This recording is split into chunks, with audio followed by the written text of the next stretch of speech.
Iran या देशाचं नाव घेतलं की सध्या आपल्या डोळ्यासमोर एक कट्टरपंथी इस्लामिक राष्ट्राची छबी उभी राहते। सिया सुन्नीचे वाद आणि जिहादच्या नावाखाली इराणमधल्या नागरिकांची वारंवार होत असलेली गळचेपी या विषयांवरच्या बातम्या कानावर पडतात। पण याच बातम्यांमध्ये गेल्या काही महिन्यांपासून भर पडले ती इराणमधल्या नागरिकांना हव्या असलेल्या व्यक्ती स्वातंत्र्यासाठीच्या लढ्याची। महिलांचा हिजाबला असलेला विरोध असेल किंवा मग सध्या तिकडे सुरू असलेलं हॅपीनेस कॅम्पेन असेल, इराणमधल्या याच आंदोलनांवर आपण आज बोलणार आहोत। नमस्कार, न्यूज डंकाच्या जगाचा कानोसा या कार्यक्रमात तुम्हा सर्वांचं स्वागत आहे। तर विषय आहे इराणचा आणि इराणमधल्या इस्लामिक कट्टरपंथाचा। सिया सुन्नीचे वाद आणि जिहादच्या नावाखाली इराणमधल्या नागरिकांची वारंवार गळचेपी होत आली आहे, हे जगजाहीर आहे। इराणमध्ये याचे परिणाम दिसून येतात आणि त्यातही कट्टरपंथी संघटनेच्या वाढलेल्या प्रभावामुळे सर्वात जास्त अन्याय अत्याचार झाला तो या देशातल्या महिलांवर। पण खरं सांगायचं तर आज जे इराणमधलं एकूणच चित्र आहे ते पूर्वी असं नव्हतं। 1979 सालच्या आधी इराणचा चेहरा हा अगदीच वेगळा होता असं म्हणता येईल। इराणच्या रस्त्यांवर महिला त्यांना हव्या असलेल्या वेशभूषेत फिरत होत्या, आपल्या कुटुंबासोबत सहलीला जात होत्या, रस्त्यावर हवं ते खरेदी करत होत्या, स्वच्छंदीपणे आपलं आयुष्य जगत होत्या। आज साधारण 44 वर्षांनंतर तिकडच्या नागरिकांना ते पुन्हा हवंय। हिजाब विरोधातलं महिलांचं आंदोलन असेल किंवा सध्या सुरू असलेला हॅपीनेस कॅम्पेन असेल, यातून हेच दिसून येतंय। इराणमध्ये बदलाचे वारे वाहू लागलेत।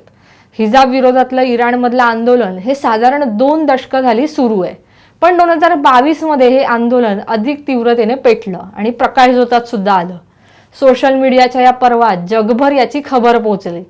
2022 मधल्या या आंदोलनाची ठिणगी पडली जेव्हा इराणमध्ये हिजाब प्रकरणात पोलीस कोठडीत एका मुलीचा मृत्यू झाला। त्याची कहाणी अशी आहे की महसा अमिनी या इराणी तरुणीला हिजाब प्रकरणी अटक करण्यात आली होती। अटकेच्या नंतर अचानक त्या तरुणीची प्रकृती खालावली आणि ती कोमात गेली। त्यानंतर तिला तत्काळ हॉस्पिटलमध्ये दाखल करण्यात आलं, पण तिच्यावर उपचार सुरू असतानाच तिने आपला जीव गमावला। पण पोलिसांनी तरुणीला मारहाण केली आणि त्यामुळे ती कोमात गेली असा आरोप तिच्या कुटुंबियांकडून करण्यात आला। त्यानंतर इराणमधल्या महिला संतापाने पेटून उठल्या आणि हिजाब विरोधातल्या आंदोलनाने जोर धरला। इराणमध्ये हिजाब घालण्याचा कडक कायदा असून सुद्धा अनेक ठिकाणी महिलांनी हिजाब उतरवून निषेध व्यक्त केला। महिलांनी निषेध म्हणून कात्रीने स्वतःचे केस सुद्धा कापले। सोशल मीडियावर त्याचे व्हिडिओ व्हायरल झाले आणि जगभरातून इराणी महिलांना पाठिंबा मिळाला। त्यानंतर आता हिजाब विरोधातील आंदोलनानंतर इराणमध्ये सध्या सरकार विरोधी निदर्शनांची एक नवी लाट आली आहे। विशेष म्हणजे या आंदोलनात कोणतीही नारेबाजी नाहीये किंवा कसले फलक नाहीयेत। हे आंदोलन करण्यासाठी म्हणून लोक फक्त एकत्र येत आहेत आणि सार्वजनिक ठिकाणी नाचत आहेत। सोशल मीडियामुळे या आंदोलनाचा प्रभाव इराणमध्ये सर्वदूर वाढत चाललाय।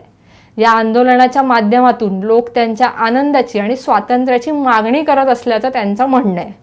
सरकारने घातलेल्या निर्बंधांच्या विरोधात वागायचं असं तिकडच्या जनतेने आता ठरवलंय, कारण इराणमध्ये सार्वजनिक ठिकाणी विशेषतः स्त्रियांना आणि स्त्री पुरुषांना एकत्र नाचण्यावर बंदी आहे आणि आता सरकारच्या जाचक नियमांचा निषेध करण्यासाठी इराणी जनता या मार्गांचा अवलंब करताना दिसते। अर्थात ते फार सोपं नाहीये, कारण ही नाचगाणी करत असलेल्या लोकांना सरकारने अटक केली, त्याचे व्हिडिओ सोशल मीडियावरून हटवलेत। याशिवाय त्यांना मारहाण करत त्यांच्याकडून प्रतिज्ञापत्र लिहून घेतलंय की पुन्हा ते असं काही करणार नाहीत।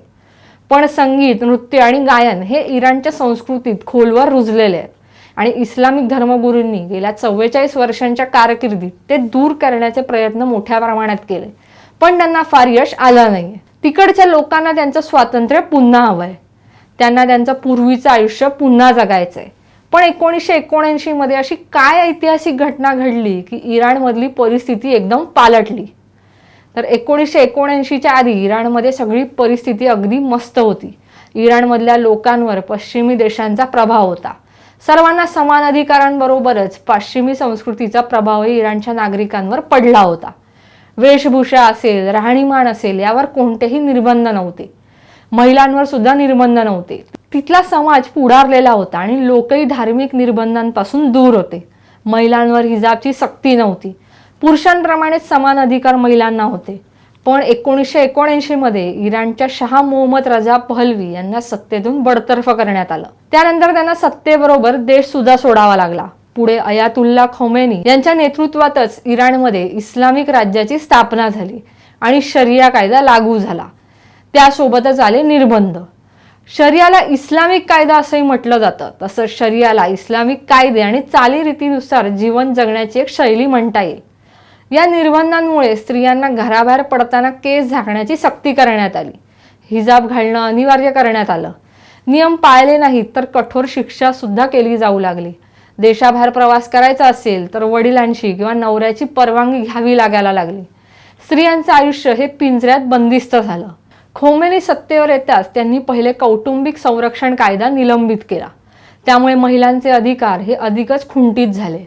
एकूणच या इस्लामिक क्रांतीनंतर इराणी महिला आणि 9 वर्षांपेक्षा जास्त वयाच्या मुलींना सार्वजनिक ठिकाणी हिजाब अनिवार्य करण्यात आला. यानंतर मात्र इराणची ओळखच बदलून गेली. अयातुल्ला खोमेनी यांनी शरिया कायद्याची अंमलबजावणी सुरू केल्यानंतर इराणला इस्लामिक राष्ट्र म्हणून घोषित करण्यात आलं. यानंतर इराणमध्ये पश्चिमी राष्ट्रांचा प्रभाव कमी होत गेला. आज इराण हे कट्टरपंथी इस्लामिक राष्ट्र म्हणून जगभरात ओळखलं जातं. पण ही हुकुमशाही मोडून काढण्याची गरज आता लोकांना वाटू लागली. यावरूनच आठवतं ते अरब स्प्रिंग आंदोलन. हे आंदोलन म्हणजे हुकुमशाहीच्या विरोधात जनतेने संताप व्यक्त केला होता त्याची आठवण करून देतं. क्रांती करून संतावानं सत्ता उलटून टाकता येते हे अरब स्प्रिंगनं दाखवून दिलं होतं. अरब स्प्रिंगची सुरुवात झाली ती ट्युनिशियात. 17 डिसेंबर 2010 या दिवशी मोहम्मद बॉयझाजी या 27 वर्षीय तरुणाने पोलिसांच्या छळाला कंटाळून स्वतःला पेटवून घेतलं आणि तिथेच भडका उडाला आणि ट्युनिशियात तरुण रस्त्यावर उतरले. ट्युनिशियाचे तत्कालीन हुकुमशहा झीन अल अबिदिन बेन यांच्या विरोधात प्रचंड आंदोलन सुरू झालं. 23 वर्ष सत्तेत असलेल्या हुकुमशहाला पाय उतारवावं लागलं. पुढे ते सौदी अरेबियाला पळून गेले. अरब स्प्रिंगमुळे देश सोडावा लागणारे ते पहिले हुकुमशाह. पुढे 25,000 लोकांनी इजिप्तच्या कैरोमध्ये मोर्चा काढला आणि अध्यक्ष होन्सी मुबारक यांच्या 30 वर्षांच्या सत्तेला त्यांनी आव्हान दिलं. ब्रेड, फ्रीडम अँड डिग्निटी अशी मागणी त्यांनी लावून धरली. आंदोलन इतकं भडकलं की लाखो लोक रस्त्यावर उतरले. मुबारक यांनी सत्ता सोडत लष्कराच्या हाती सूत्र सोपवली. एक एक करत मध्य पूर्वेतील देश असेच भडकत गेले.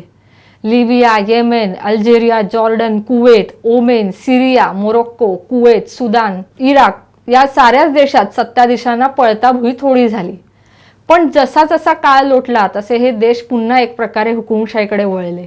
शरिया कायद्यामुळे इराणमधली परिस्थिती भयावह आहे. इतर देशांचा विचार केला तर बहुतेक मुस्लिम देशांमध्ये शरिया अस्तित्वात आहे, पण त्याची अंमलबजावणी ही त्या देशातल्या मुस्लिम धर्मगुरू आणि अभ्यासकांवर अवलंबून आहे. प्रत्येक देशाची परिस्थिती वेगळी आहे. जसं की दुबई शहरही मुस्लिम राष्ट्राचा एक भाग आहे, पण तिथले कायदे त्या मानाने सौम्य आहेत. जाचक निर्बंध लादण्यात आलेले नाहीत. तर पाकिस्तानच्या काही भागांमध्ये मुली बुरखा न परिधान करता शिक्षण घेऊनही नोकरी करताना दिसतात. पण त्याच देशातल्या काही भागांमध्ये महिलांसाठी कठोर निर्बंध लादण्यात आलेत. दुसरीकडे सत्तांतर झालेल्या अफगाणिस्तानचा विचार केला तर इराणमध्ये आता जी परिस्थिती आहे तशीच परिस्थिती अफगाणिस्तानमध्ये तयार होते. अफगाणिस्तानात साधारण 20 वर्षांपूर्वी तालिबानची पहिली राजवट होती. त्यात मूलभूत शरिया कायदा पाळण्याची सक्ती अफगाण जनतेवर करण्यात आली होती. यात पुरुषांनी दाढी राखणं, पारंपरिक मुस्लिम वेश परिधान करणं ह्याची सक्ती होती. तर महिलांवर त्याहून जास्त बंधनं घालण्यात आली होती. घराबाहेर पडताना संपूर्ण शरीर झाकणारा बुरखा बंधनकारक झाला होता. वडील, पती किंवा मुलगा बरोबर नसेल तर महिलांना घराबाहेर पडणं अशक्य झालं होतं. वयाच्या 13व्या वर्षानंतर मुलीचं शिक्षण बंद झालं होतं. चित्रपट पाहणं असेल, सामाजिक कार्यक्रमांमध्ये सहभागी होणं असेल, या सगळ्यावर कडक बंधनं आली होती. त्यानंतर आता पुन्हा अफगाणिस्तानमध्ये तालिबान्यांचं सरकार आलं. आम्ही सर्वांना समान अधिकार देऊ, महिलांना समान वागणूक देऊ असं त्यांनी सुरुवातीला सांगितलं होतं. पण नंतर त्यांनी जसा जसा वेळ गेला तसे आपले खरे रंग दाखवायला सुरुवात केली.